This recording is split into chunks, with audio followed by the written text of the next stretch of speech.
April 1st, 1988. Fort Wayne, Indiana. A little girl named April Tinsley gets off the school bus. She's 8 years old, wearing a pink jacket, carrying her umbrella. She tells her friends, "I'm going to get my homework. I'll be right back." She never comes back. When April didn't return that afternoon, panic spread fast. She was responsible.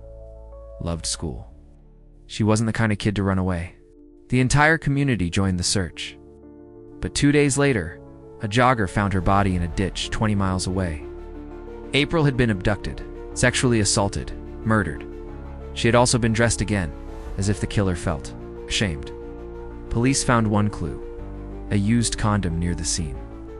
In 1988, DNA forensics were still new, but they stored the evidence. The killer had vanished, but he'd left behind his signature, then silence. Years passed, no leads, no suspects.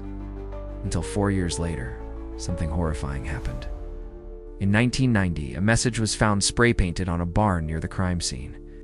It read, "I kill a 2-year-old April Marie Tinsley.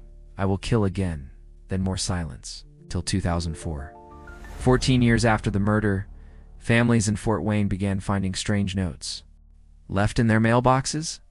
In plastic bags, with used condoms or Polaroids. The letters were terrifying, explicit, disturbing.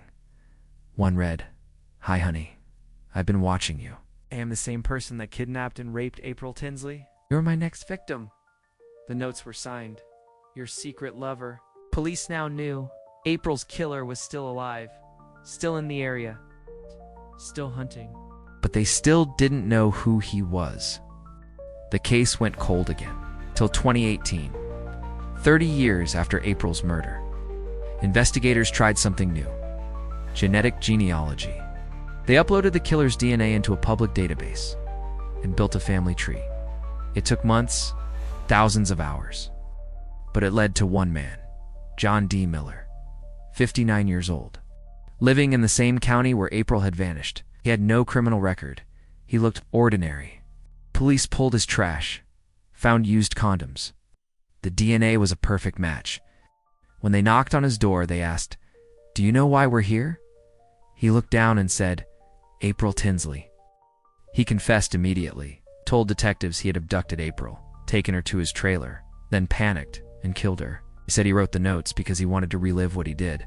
He had lived in that community for 3 decades, a monster hiding in plain sight. John D. Miller was sentenced to 80 years in prison. He was finally caught, finally named, but justice came far too late. April's mother said, "We had to bury a child. We missed her growing up. We missed everything." April Tinsley was 8. She loved her dog. She played with Barbies, and she never made it home.